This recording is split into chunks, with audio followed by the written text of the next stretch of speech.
Bom, gente, continuando as nossas aulas aí, o que é importante a gente relembrar, né? Na nossa última aula, a gente falou um pouco sobre a questão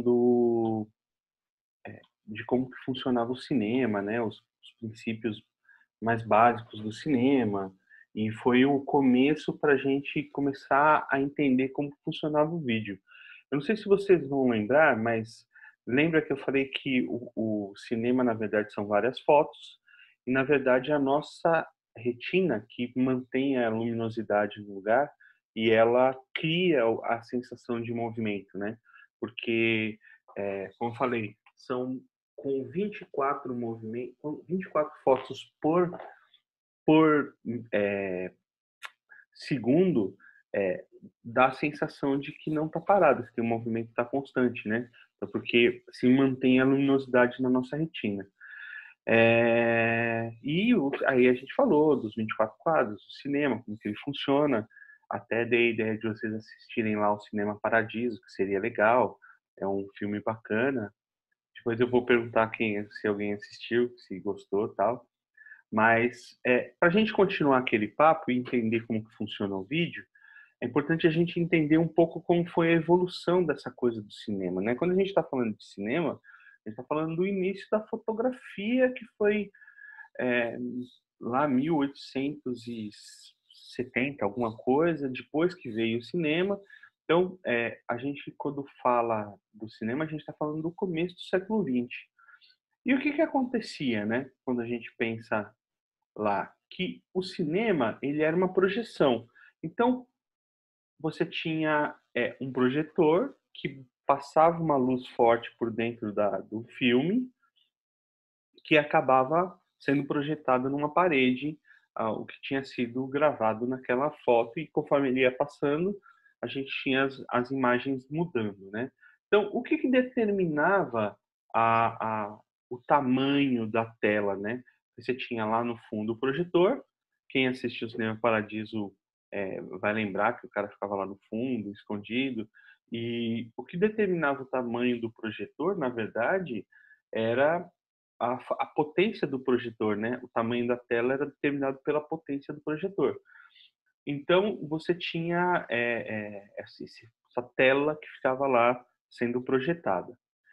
Isso evoluiu por uma coisa mais portátil, até evoluiu. Assim, foram criados alguns projetores que eram chamados de amadores na época, e ao invés deles usarem filme igual de fotografia, que é de 24 milímetros, eles usavam um filme mais fininho, que era Super 8. Eu não sei se vocês se lembram, mas na primeira aula que a gente teve de produção audiovisual, eu passei um filme para vocês de um professor da FIA, não, da PUC do Rio Grande do Sul, que falava sobre assertividade.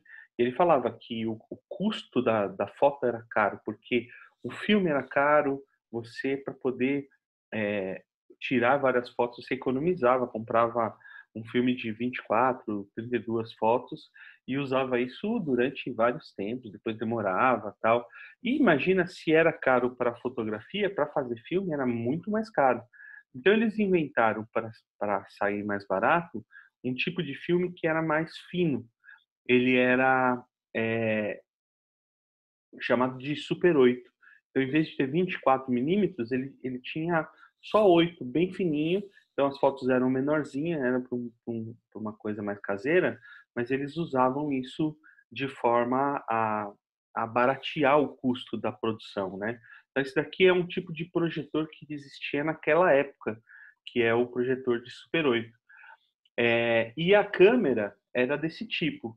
Não sei quem lembra, mas assim, uma das coisas que eu mais lembro que passou na TV e que mostrava alguma coisa desse tipo, às vezes você vê alguns filmes antigos, o pessoal vendo, no próprio Cinema Paradiso que eu falei para vocês assistirem, no final ele se pega vendo alguns filmes lá que era feito de Super 8 e tal, da época, e acaba no final. O filme tem um filme que chama Efeito Borboleta, que também é bem interessante, que ele via fotos e voltava no passado.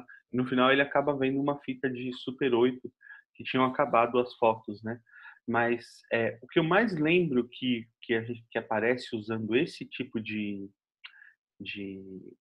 máquina, né, de Super 8, é aquele seriado Anos Incríveis, que a abertura dele é a família sendo filmada com o eh, uma câmera de Super 8 e tal, e eles assistindo e tal. Então, teve essa coisa do cinema portátil acontecendo, mas ela passou por isso, né, ela teve que ser barateada, diminuir a espessura do filme para poder ter, essa coisa.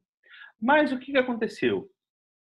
O cinema, tinha essa coisa de ser gravado, produzido, era caro e demorava muito tempo para se produzir, e a gente veio para o que depois a gente precisava de algo mais dinâmico, enérgico, né, foi quando foi inventada a TV. E a TV, ela foi inventada, você vê, no 1925, em Londres, mas ela só popularizou depois da Segunda Guerra Mundial. E isso daí é importante a gente entender por quê. Porque todo o resto aí dos anos 40 até 2010 quase, a gente seguiu um padrão que tem a ver com isso. Por que que ela foi popularizada só depois da Segunda Guerra Mundial? Porque você tinha um problema, porque você podia transmitir, você tinha tecnologia, já foi inventada, mas para as pessoas receberem o sinal, elas tinham que ter o aparelho. Então você dependia muito da mídia, né, quando isso acontecia. Se você não tivesse a mídia para receber aquilo ou para transmitir, você não tinha como mostrar, né. Então, que eu falei, né, devido à necessidade da popularização do aparelho receptor. Então, ou seja, tinha o sinal, tinha tecnologia para transmitir, era muito mais rápido, funcionava por ondas igual o rádio, que já estava se popularizando na época, mas sem o aparelho, e era caro, as pessoas não conseguiam. E como ela era? Esta aqui é a foto de uma TV de como ela era lá no começo mesmo, né?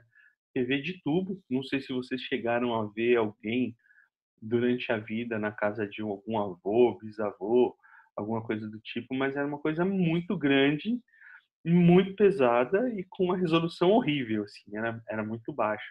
Era um tubo que projetava luz. E isso é a grande diferença que acontecia entre a TV e o cinema. Porque o cinema, você tinha um projetor que passava a luz por dentro de um filme e era projetado numa tela. Enquanto que na TV você tinha uma situação ao contrário. Você tinha, na verdade, eh, uma luz que entrava, que era jogada de dentro, né, de dentro do tubo, e aparecia na tela. Na tela, na verdade, você tinha vários pontinhos de luz colorido. No começo era branco e preto, depois ficou colorido. Então, na verdade, aquela ideia que hoje a gente fala de resolução de máquina por pixels, ela nasceu a partir da ideia da televisão, porque você tinha um quadrado, imagina, de um monte de luzinhas na horizontal e na vertical.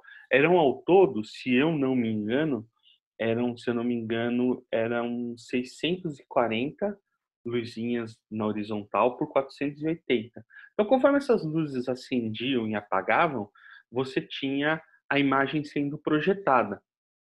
E o que que isso mudou, né, muito em relação a tudo que a gente tinha na época, né? Que no cinema a resolução era muito boa, porque era filme, o projetor era forte, você tinha uma capacidade de resolução da máquina fotográfica com tudo aquilo que a gente já viu de ISO, de enquadramento da fotografia. A gente ainda não viu iluminação, que é um próximo ponto, mas você tinha tudo aquilo. Na TV, não. Na TV você estava limitado pela resolução dessas luzinhas que se acendiam e apagavam, né? Mas ela tinha uma grande novidade que era sensacional, que era o poder do ao vivo. Então você conseguia, usando não uma câmera só como no cinema, geralmente no cinema a ideia é usar uma, duas câmeras no máximo, mas geralmente a ideia é você bolar as cenas e pensar as cenas e filmar câmera a câmera, depois montar. Essa é a ideia, é a arte do cinema, né? Mas na TV não. Na TV ele tinha três câmeras que transmitiam ao vivo, iam para uma central, o cara cortava e fazia a transmissão. Então, no começo na TV, você não tinha gravação, você tinha transmissão. E isso era muito legal, porque como era por onda, você conseguia transmitir situações como foi, por exemplo, eh eh, as primeiras Copas, pronunciamento, imagens de guerra, coisas que não se podia fazer ao vivo antes, né? E nem o cinema possibilitava. Pô. O cinema possibilitava você documentar, mas não possibilitava você mandar ao vivo. Então, acabou tendo isso. Mas só para a gente lembrar, a grande ideia foi que, apesar de você cair muito com a qualidade, você tinha o dinamismo do ao vivo. E isso foi provocando algumas coisas, né? Foi fazendo com que a TV fosse popularizada, tal. Mas uma coisa super importante da gente entender é que como isso funcionava. Quando a gente falou do cinema, a gente falou que a nossa retina retém a imagem e se a gente conseguir ter pelo menos 24 fotos passando no tempo de um segundo, a gente vai ter a ideia de movimento, porque a imagem fica gravada, né? Na televisão, você tem que pensar que no projetor, o projetor estava lá, ele estava correndo numa velocidade, o filme passando, é, e você tinha a luz sendo projetada. Quando a gente está falando de luz acendendo, que é o televisor, você está falando de energia elétrica. Isso que eu brinquei da primeira vez que a gente falou é, na primeira aula da nossa eletiva lá no começo de março, que a gente acaba vendo um pouco de tudo, de física, matemática, isso daqui é interessante porque, olha que coisa louca, quando você tem luz acendendo, você tem ciclos de energia, né? Porque a nossa energia, ela não é quando a gente liga na tomada, você tem um ciclo de energia que eles chamam de corrente alternada. Então, a corrente ela se alterna em alguns ciclos, né, formando essas parábolas aqui que vocês estão vendo ali embaixo. O lance é que depois da guerra teve muito aquela coisa de dominação da União Soviética versus americana e cada um queria montar o seu padrão. E o que aconteceu? A Europa acabou sendo toda cuidada e o padrão de energia elétrica ficou em 50 Hz por segundo e na América, em alguns outros países, em 60. Você vê que você tem um ciclo diferente e esse ciclo tem a ver com essa luz piscando. Então, o que acontecia? Lembra que no cinema a gente tinha 24 quadros por segundo. Para a TV funcionar, acabou tendo que se fazer dois tipos de televisores. Um que piscava em 50 ciclos por segundo e outro que piscava em 60. Então você tinha, para quem lembra ou pesquisa isso, existia uma, um padrão que chamava PAL-M, é PAL, tracinho M, que era o padrão europeu, e o nosso, acho que era NTFS, que era NTFC, que era o padrão das Américas tal. Então, o que acontece? Era a mesma coisa, a gente tinha, tinha mais fotos, então tinha 60 por segundo? Na verdade, não. O padrão mudava de uma forma meio diferente. Então, imagina que aqui ó, o ABC é a figura que a gente queria aparecer. Então, o original era essa imagem. E ele que ele fazia? Ele piscava em fields diferentes. Então, primeiro piscava uns riscos na parte de cima, depois piscava os de baixo, e depois na nossa retina formava esse tipo de resultado. Então, tanto que tinha nas TVs tinha uma sintonia fina para você poder acertar e tinha muito problema, porque se você olhar, por exemplo, lá o C, a letra C lá embaixo, você vai ver que C misturado com B, o que acontecia era que a gente tinha um problema que se você comprasse um televisor europeu e trouxesse para o Brasil, por causa dos ciclos, ele misturava as telas e dava um resultado horrível. Você não conseguia assistir, porque as imagens acabavam não formando direito, porque a alternância das imagens se dava de forma errada, né?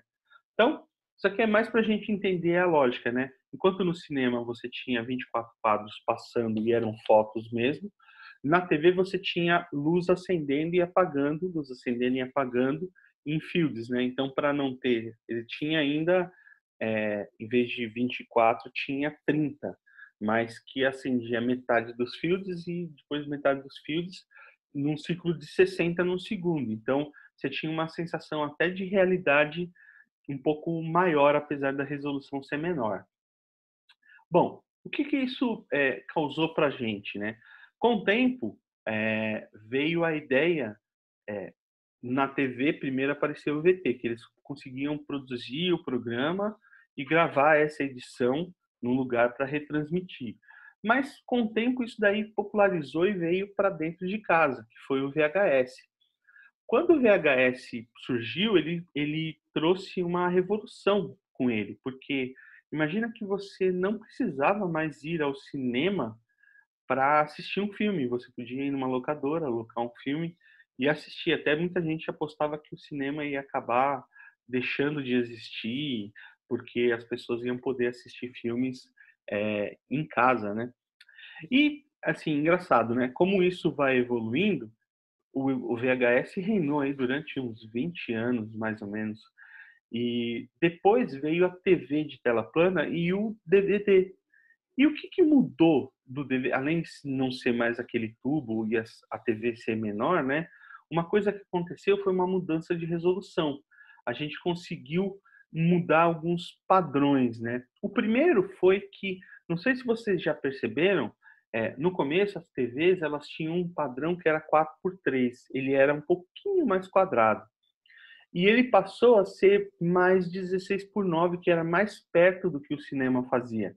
Então, assim, houve uma tentativa da TV ir melhorando a qualidade para se aproximar do cinema e melhorando, né. Só que isso deu alguns problemas, porque é um tamanho de proporção diferente e a transmissão, das imagens elas eram diferentes, né. Então, no começo você vê aqui, ó, a primeira fotinha aqui do Godot tem em 4:3, ela está mais quadrada. E totalmente para a direita você tem esse formato widescreen que é padrão 16:9, que é mais compridinho.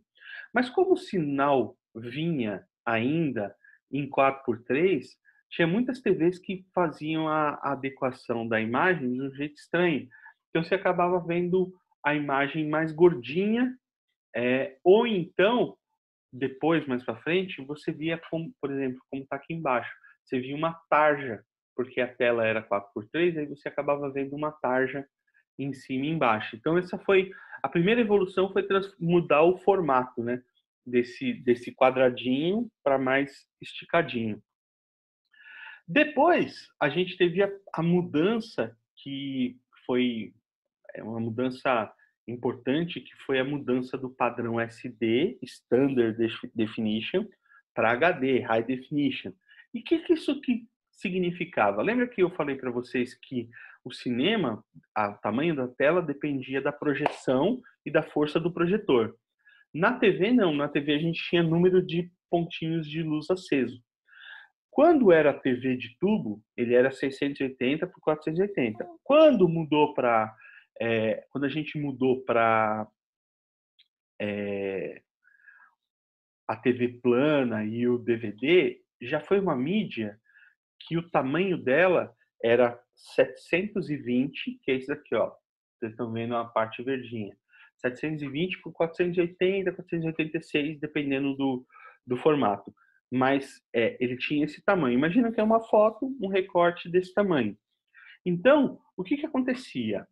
A gente tinha uma TV plana, que era adequada para ver esse tamanho de imagem, com a mídia, que era o DVD, que gravava esse tipo de imagem. Hoje a gente tem muita ideia de DVD gravando dados, né, mas na época não era dados, assim, eh, ele não estava sendo usado como dados, né, aquela lá era uma mídia que tinha um formato de vídeo, como se fosse uma fita, e não dá para gravar mais nada nela, não dá para apagar, era um vídeo mesmo que estava lá dentro, e quando você colocava para tocar, o que ele colocava era um vídeo desse tipo.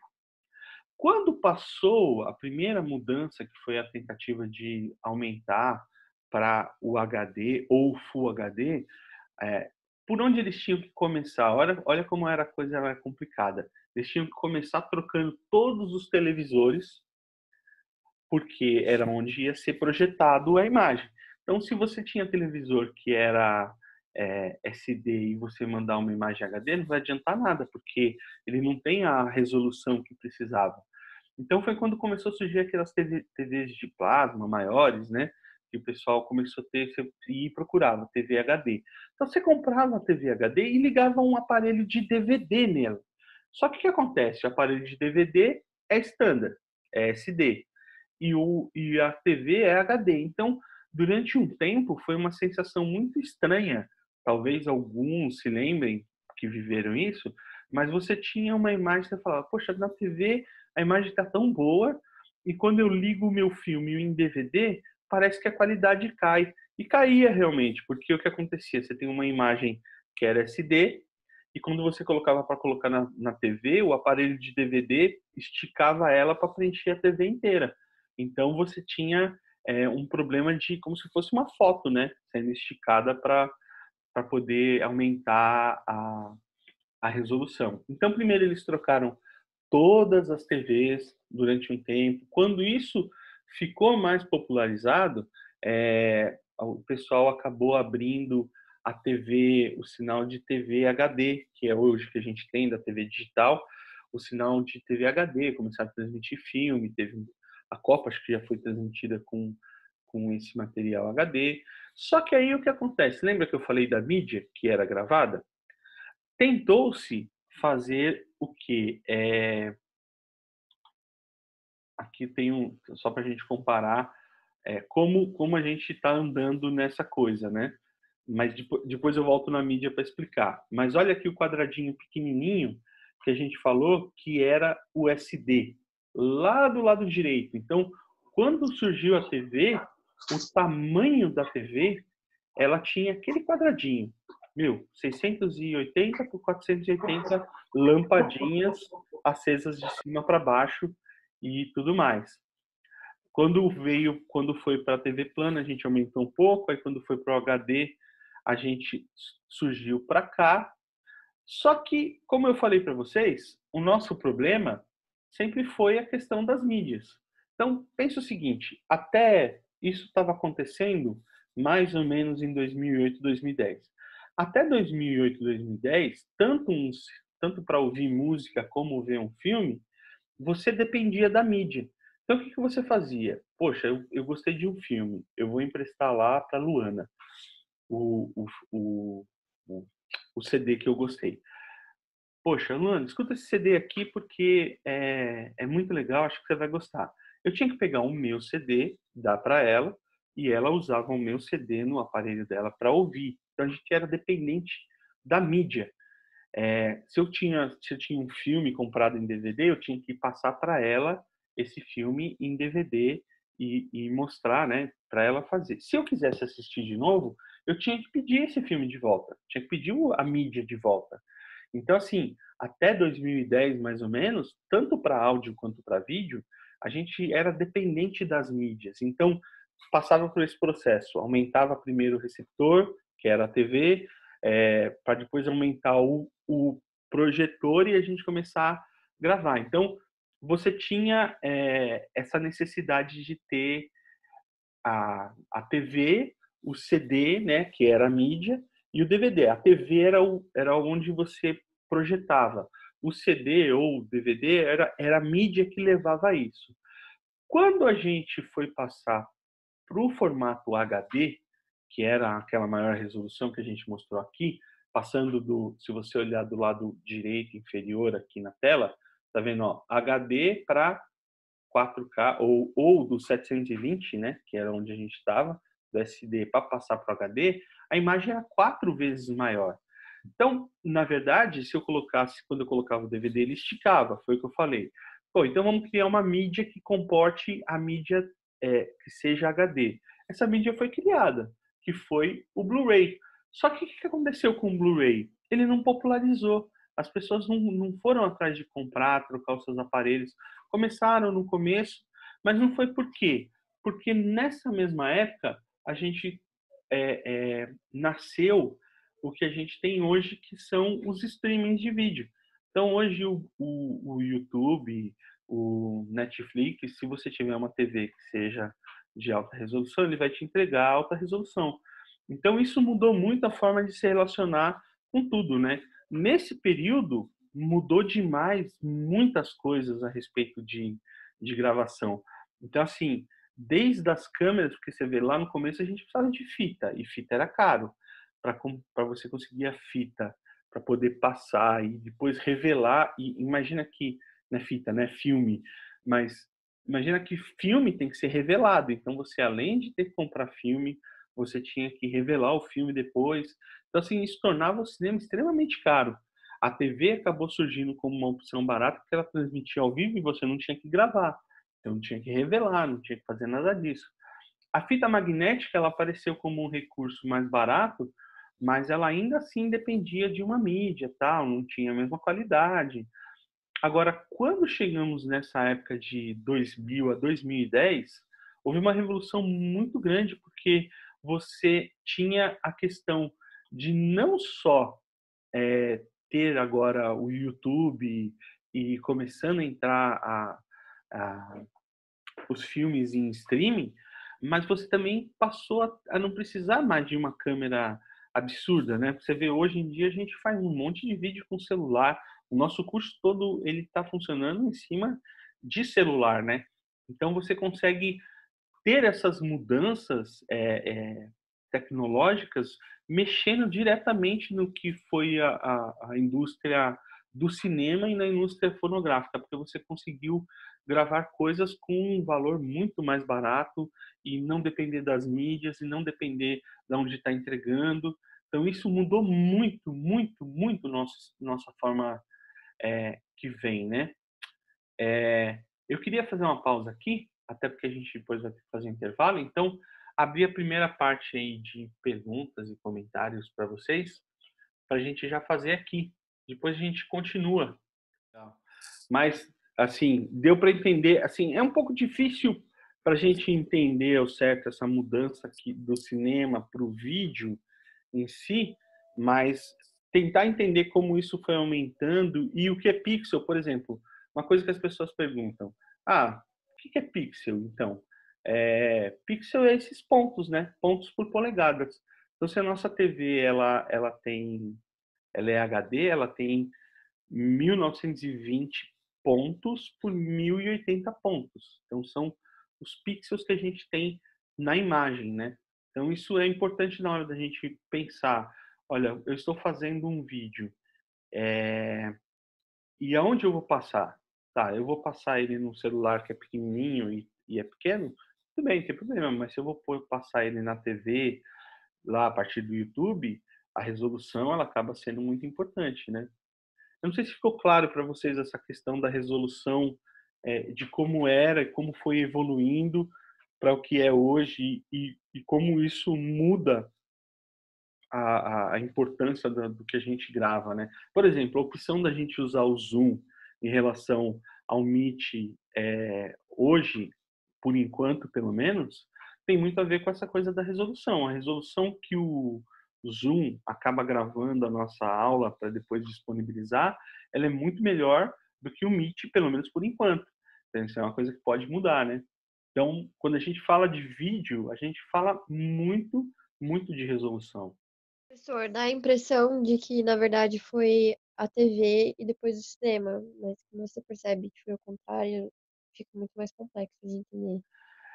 Isso é uma coisa que as gerações novas elas acabam tendo, né, porque na verdade o que aconteceu, o cinema veio e a qualidade dele era absurda de resolução, assim, era muito melhor do que a TV quando começou, mas depois você tem a TV indo atrás de buscar resolução do cinema, até o ponto que a gente chegou, que hoje a gente tem, que é o cinema digital. E o cinema digital é diferente do que era o cinema lá, né. A gente não usa mais filme, a gente na verdade usa os recursos digitais, e você está falando de luzinha acendendo, pixels e tal, mas, a forma de fazer é parecida com o que a gente vai ver a partir da aula que vem, que tem a ver com o roteiro, a produção, mas já é, o cinema digital, ele já tem essa ideia dos pontinhos e dos pixels e da resolução, porque se você for ver a gente falou do SD, que mudou para o HD, que são 4 vezes maior. Quando a gente vai para o 4K, você tem 4 vezes maior que o HD. Então, assim, é uma resolução muito maior. E o 8K que você já tem agora hoje, eles são 4 vezes mais o tamanho. Então, você acaba tendo uma imagem com muita resolução grande, já parecida com o que eram aquelas projeções de cinema lá antigamente, né? Então, essa percepção, Mariana, de que parece que o cinema veio depois, na verdade o cinema digital veio depois mesmo, né? Ele teve o cinema analógico primeiro, você teve a TV desenvolvendo a questão dos pontos, ciclos de energia, tudo rolando, a melhora da resolução, a melhora das mídias, até não precisar mais de mídia, até o ponto da gente chegar hoje e falar assim, ó, eu posso fazer um filme, um curta, você acha no YouTube com boa resolução, né, que já é cinema digital, e você tem curtas muito bem feitos no esquema digital. Então é por isso que rola essa ideia, essa sensação de para quem é mais novo, de que o cinema parece até que surgiu depois do que a TV, né? Mas vamos pensar nas evoluções que vieram depois disso. Então, o que que acontece? Você tem que pensar que os programas que tinham na TV, lembra que eu falei que o cinema era feito com uma câmera só, e você pensava e você tinha a opção de ter muitos cortes quando você tinha um filme, né? Você tinha cenas rápidas, você tinha corte, porque aquilo era pensado, gravado e feito. Já no programa de TV ao vivo, que você tem 2 ou 3 câmeras às vezes, você acabava não tendo essa possibilidade de cortar muito. Corto quando eu falo, esse termo corte é quando a gente troca de uma câmera para outra, né? Então você tinha takes mais longos. Então, automaticamente, não dava para você sair da tela. Então você tinha que começar a ter um pouco mais de movimentos dentro do quadro para poder para deixar o programa mais dinâmico, porque o que o cinema tinha de possibilidade de vários cortes, né, de trocar a imagem de várias cenas diferentes, a TV não tinha. Então, nasceu o que a gente chama de movimentos de câmera, né? Movimentos é, dentro da imagem, né? O primeiro é o entrar e sair do quadro, que é uma coisa simples e é fácil de entender, né? Você está com a imagem parada, a pessoa entra do quadro e sai do quadro, e o se aproximar e se afastar. O que eu me lembro bastante quando eu lembro disso daqui, eu lembro daqueles bichinhos do o hipopótamo e o cachorro. O hipopótamo está cantando e o cachorro sai de cena e entra em cena, sai de cena e entra em cena, né? É um exemplo bacana que acontecia. É uma imagem parada, mas para poder ter movimento nela, o que o cara faz, né? Acontecia isso muito em programa, o cara entrava e saía. Quando eu penso em se aproximar e afastar, eu lembro que tinha um apresentador, o Clodovil, que ele era muito engraçado na época mais antigo, e ele tinha uma coisa de, durante o filme, ele tá falando, tal, tá fazendo, e ele tinha uma câmera separada nele, né, que estava acontecendo, e ele pegava e olhava, olhe para a câmera da verdade, e aí ele chegava bem pertinho da câmera assim, se aproximava, falava o que tinha que fazer, e depois ele voltava e continuava o filme, né? Toda vez que ele ia cochichar algum segredo, alguma coisa, ele chegava perto, falava e depois saía. Então, essa foi uma das coisas que se padronizou, né? Os movimentos dentro do quadro, né? Você usar o quadro como uma coisa de entrar e sair, né? É uma coisa. E depois a gente vai ver por que a gente está vendo isso. Outra coisa que aconteceu foi ter que ter movimento de câmera. Então, assim, a gente tinha 2, 3 câmeras, as câmeras não podiam ficar paradas e esperar a cena. Às vezes elas tinham que andar. Então, se criou trilhos para colocar embaixo da câmera. Se você for em algum show de DVD que está sendo gravado, algum show musical, você vai ver que normalmente lá atrás tem um trilho que o cara passeia de lá para cá para você ter movimento na câmera. Isso se adotou muito em vídeos musicais, né? Mas nos programas, principalmente, né? Tinha o cara que ia lá e ele anda com a câmera para frente, anda para trás, ele precisa fazer. E cada um desses movimentos, ele ganhou um nome. Aqui a gente tem na cena mostra os principais, mas o principal movimento de câmera é o panorâmico. É quando você faz uma pan, né? Pan é você sair do lado esquerdo para o direito. Então, quando você tem um movimento que você vai mostrando, fazendo aquela passagem de lado, assim, girando, até as celulares têm aquele modo panorâmico para tirar foto, que você faz assim, você faz um movimento de pan para poder pegar o movimento todo, né? Então imagina que em vez comparado com aquele do quadro, em vez da pessoa entrar no quadro, você tem de repente a câmera num lugar e você tem um movimento lento dela entrando e enquadrando o que tem que enquadrar. Então esse movimento se chama panorâmica, né? Ou pan. O outro movimento muito comum é o traveling ou dolly, né? Que é o quê? Você tem um trilho que você faz a câmera correr lateralmente, né? Como se fosse uma viagem mesmo, né? Traveling de viagem. Então, imagina que é um trilho, você está fazendo um movimento linear, ele vai andando e fazendo este movimento que vai para lá e para cá. E você tem também um outro que se chama tilt, que na verdade ele é você olhar a câmera ela apontando para baixo ou apontando para cima. Então você pode fazer é, subidas e descidas, né? Esse movimento, por exemplo, em shows, não sei se você viu os câmeras, os operadores de câmeras, na verdade eles chamam de lambida, nome feio, né? Mas você pode perceber que geralmente quando você tem um corte, por exemplo, para um cara que está fazendo close de alguém, ele pega do pé e vai subindo e aí acaba no rosto da pessoa, ou faz algum movimento nesse sentido de subir ou descer, né?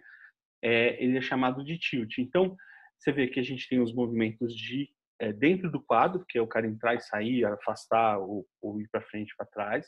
Você tem os movimentos de câmera, onde os principais são esses. Ainda tem a grua, que é aquele braço grande que faz os movimentos para lá e para cá. Ele tem mais autonomia, ele acaba fazendo quase todos nele mesmo, né? Ele consegue girar, então ele faz as pans, ele consegue fazer tilt subindo e descendo, e ele consegue fazer ideias de traveling, né? Ele acaba sendo bem interessante.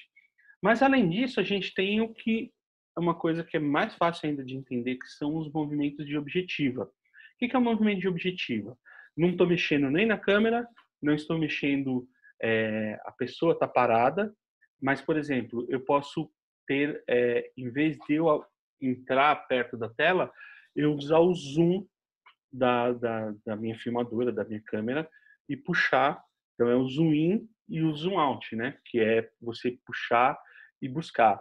Tem um seriado, isso eu já comentei com vocês até, sobre a questão de que o tipo de enquadramento ele tem muito a ver com o que você quer mostrar em termos de intenção, de sentimento, tal.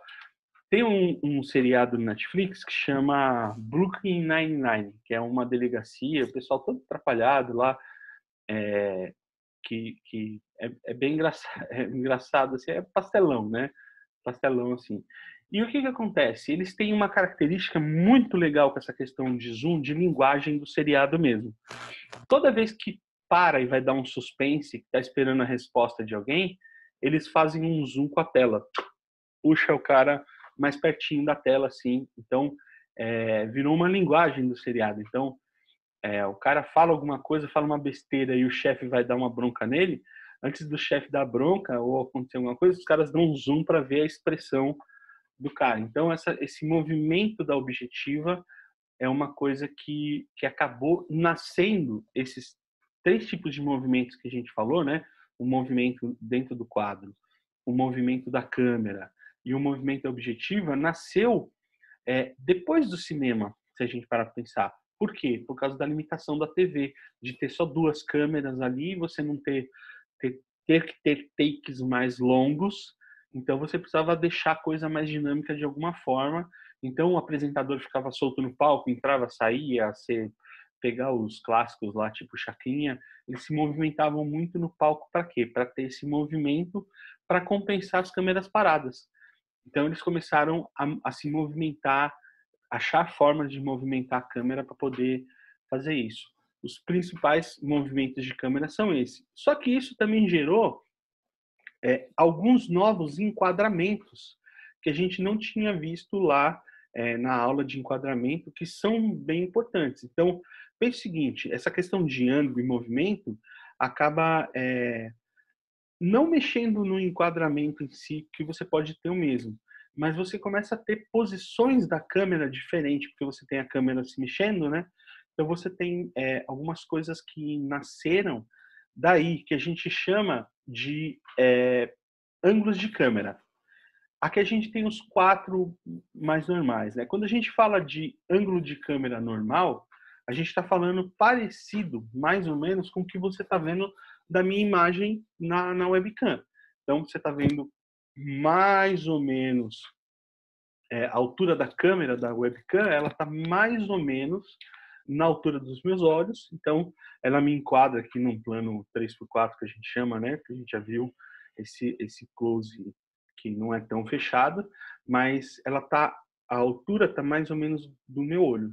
Isso é muito louco porque às vezes as pessoas posicionam a câmera um pouco para baixo demais, um pouco para cima demais, e acaba deformando o rosto da pessoa, porque se você coloca a câmera muito para baixo, a tendência a ter mais papada e ter mais aumenta. Se você coloca para cima, você acaba fazendo uma pirâmide da pessoa, né? Então, para você manter a proporção, o ângulo normal que sempre se usou é você pensando na altura dos olhos da pessoa. Isso vai mudar porque cada um tem uma altura.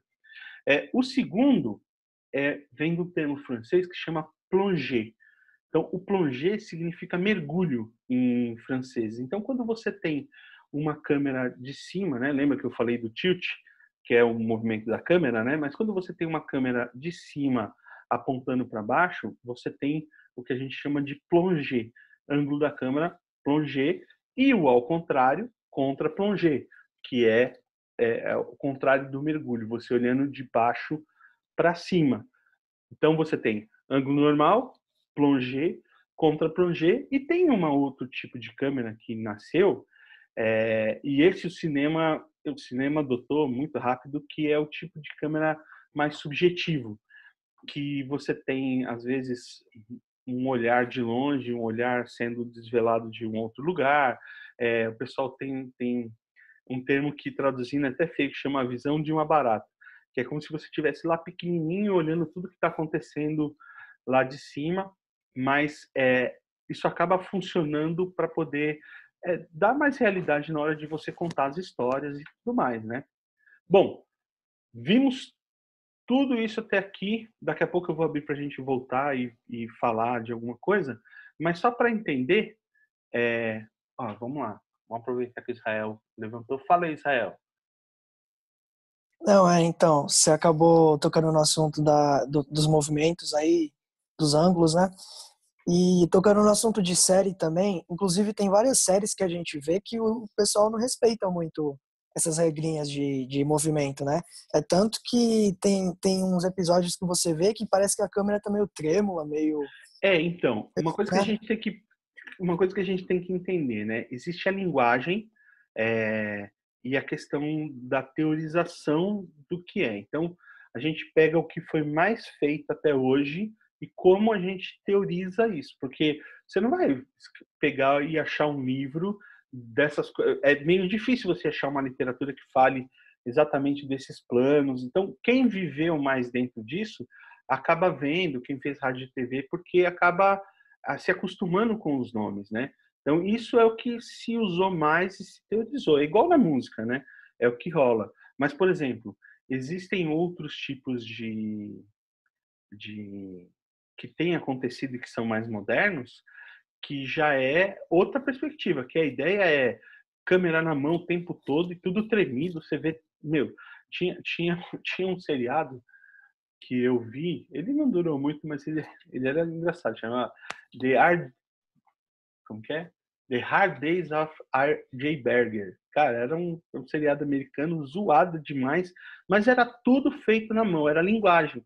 Então, assim, a gente tem que também tentar entender que existem algumas coisas que os diretores, quem está dirigindo, acaba fazendo. Mas não é exatamente porque ele não sabe ou ele não quer fazer. Ele quer fazer alguma coisa diferente que choque mesmo, entendeu? Então ele acaba usando essa coisa de mudar, de não ter muito tal. Mas se você parar para ver, mesmo na brincadeirinha que eu falei lá do Brooklyn Nine-Nine, você vê, ele usa uma coisa que é da academia, que é a brincadeira do zoom para dar o efeito da feição da pessoa. Ele usa essa brincadeira para quê? Para poder fazer o lance. Então, assim, apesar dele estar usando outra linguagem, não quer dizer que alguns cuidados ele não cuidou. Pode ser até que... Vocês vão entender melhor isso quando a gente entrar na parte de roteiro e produção, mas por que a gente tem que saber isso e por que esses nomes são importantes? Porque se você parar para pensar, os nossos recursos, mesmo agora que eles são mais baratos, eles são escassos. Então, assim, antes você tinha um problema que era o custo do filme, que era caro, e você vai pensar, poxa, então na hora de rodar eu tenho que estar com o cenário pronto, as falas têm que estar ensaiada, o ator tem que estar preparado, tem que estar tudo, porque na hora que eu rodar eu vou queimar tanto de filme aqui que me vai custar um tanto para eu poder revelar. Você tem isso, você tinha isso, né? Hoje, se você parar para pensar, não, mas eu vou fazer no meu celular, eu não tenho esse custo.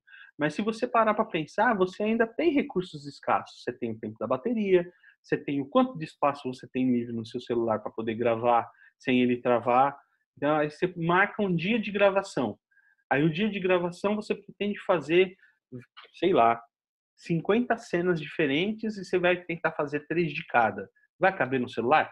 Entendeu? Então, assim, essa questão da produção em si, de você pensar em tudo mais, ela está muito ligada a essa coisa de recurso. Então, mesmo que ele use uma linguagem que não seja essa coisa tão acadêmica, de certinho, ele vai pensar na linguagem dele, ó, câmera funcionando aqui, livre e tal, mas filme tal coisa, tal. Então, isso tá roteirizado, tá preparado para a produção acontecer, né?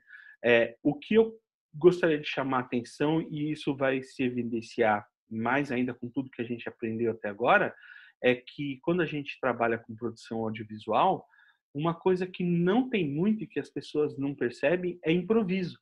Na verdade, tudo que a gente vai fazer, seja gravar, seja tocar, seja pensar, seja no que vai ser falado, ele não está muito improvisado.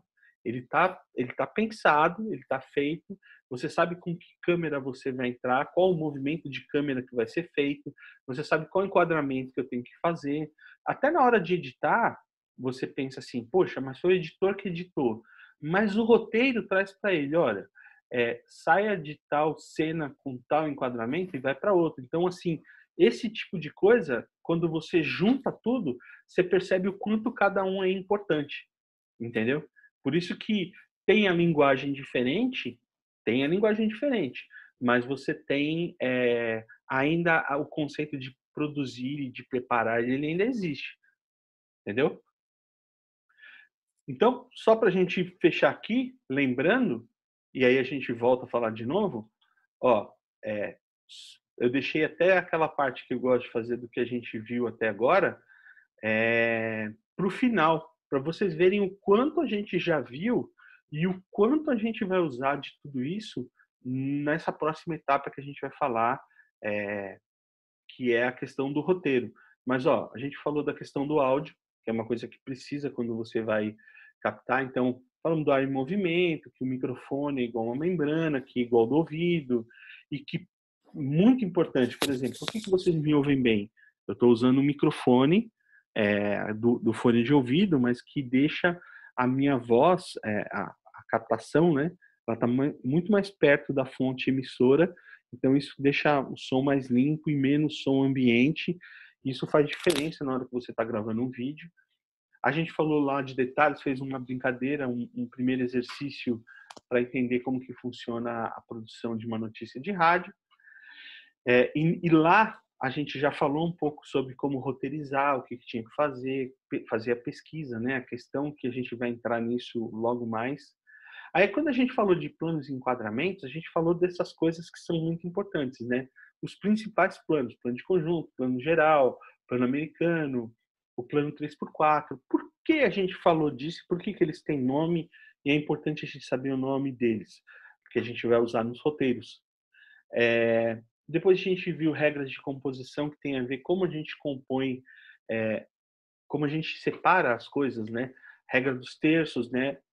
Ainda mais hoje em dia, não sei se vocês já assistiram o Centro de Mídias, como é engraçado, né? Que muitas vezes eles desconsideram a pessoa que está lá no Libras e como acaba entrando, atrapalhando, né? Porque eles acabam desconsiderando que tem alguma coisa ali e que se o cara trabalhasse na regra dos terços aqui com o eixo virado um pouco para cá, seria muito legal, porque desse lado teria o cara falando sobre a pessoa traduzindo Libras, né? A gente falou simetria, moldura, que são coisas de composição. Falamos de proporção áurea. Depois a gente falou sobre os principais pontos lá da câmera reflex, que era a sensibilidade do filme, a abertura da lente e como isso mexe na qualidade da foto, né? Lembrando, gente, que tudo que a gente falou lá da câmera reflex do filme, você tem os similares acontecendo na parte digital. Então, mesmo no cinema digital, lá que a Mariana lembrou bem, que é o que acontece hoje em dia, você tem esses mesmos parâmetros para fazer, porque eles não são o filme, mas eles acabam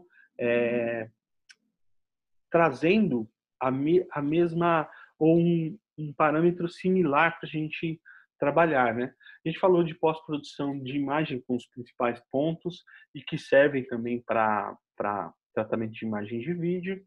A gente falou do eixo na aula passada, que tem a ver com aquela questão do enquadramento versus o eixo para você, do que está sobrando. Por exemplo, eu aqui, o que está para cá interessa, o que está atrás de mim não interessa. Diferente se eu estivesse aqui, né? Tô aqui, tem uma sobra de imagem totalmente errada, porque a não ser que eu queira mostrar alguma coisa que está ali, eu estou usando o enquadramento errado, né? Falando dos princípios de cinema, e hoje a gente viu a evolução, né, dos formatos, vimos tipo de mídia e streaming, mas o que é bem importante que a gente vai usar nos roteiros são a questão dos movimentos dentro do quadro, os movimentos de câmera, os movimentos de objetiva, né, o zoom para frente, e os ângulos, né, normal, plongé, contra-plongé e o subjetivo. Então, eu daria uma sugestão para vocês, se você não fez isso ainda, e se você tiver tempo para fazer, porque a gente sabe que a questão da como se diz, da quarentena deu uma bagunçada em tudo aí, mas se você não tem ainda isso feito, você separar um caderno e separar esses pontos e tentar anotar. Inclusive, eu passei para vocês na matéria Projeto de Vida um jeito de anotar lá que chama o método Cornell de anotação, que acaba você facilitando ver as coisas, os pontos importantes. Ele é bem interessante para você tomar nota das coisas. Então, tudo que a gente fez até agora, eles juntam, eles formam um todo, né, uma massa que a gente pretende usar para tentar fazer alguma coisa agora no final do semestre para mostrar. Eu gostaria muito que vocês fizessem, como é a primeira turma que a gente está fazendo e é uma das únicas que está conseguindo manter a eletiva funcionando mesmo em meio à quarentena. Então, se a gente conseguisse fazer, seria bem bacana, né? Então, minha dica, reassistam os vídeos, tem tudo lá no Google Sala de Aula, então dá uma olhada, anota os principais pontos, reveja essas coisas de enquadramento, de tal, porque a gente vai falar de luz, vai falar de roteiro, e aí a gente já praticamente acabou o nosso semestre e a gente tem que fazer aquela culminância, né, de apresentar os trabalhos dos alunos. Então, A nossa ideia é tentar produzir um curtazinho. Então, um curtinha, né? Um curtazinha é bacana, mas a gente fazer um curta-metragem de 2, 3 minutos, tentando usar essa ideia, né? Usar a questão dos planos, usar os movimentos, aprender a planejar, aprender a fazer tudo isso mais, né? Então, agora, o que eu tinha para falar sobre o material é esse. Eu vou parar a gravação, assim a gente fica livre aí para as perguntas de modo geral, tá? Espera aí.